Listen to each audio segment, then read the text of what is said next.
We don't resist change because we're flawed or immoral or weak.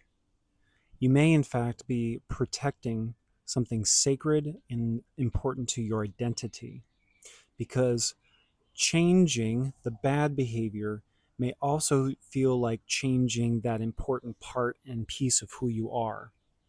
There's a lot of misconceptions about resistance to change. My field has a bad history of pathologizing and stigmatizing resistance to change.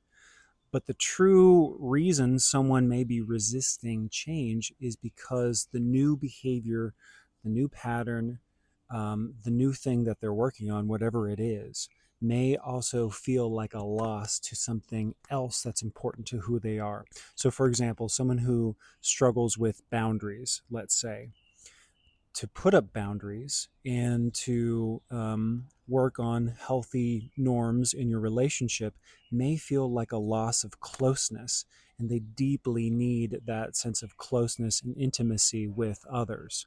Or let's say you're in an unhealthy relationship, and to get out of that relationship, or to not be codependent or something like that, feels like you're no longer being helpful or a helper.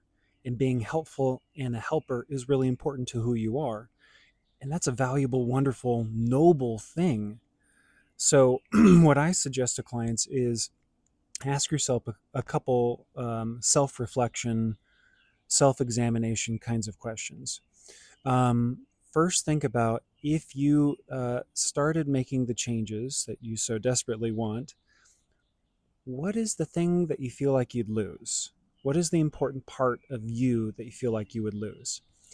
And then what I suggest to clients who are working through these issues is, maybe there's a third option. Maybe it's not black and white. Either continue with the problem and retain that part of me that's important, or I change and give the problem up and work towards better behavior and then lose that important part of me. What if there's a third way? You can still be a helper. You can still be close to people and have boundaries. When I suggest this to clients, it's like they've never even envisioned, having that, being helpful, being close to others with boundaries. What?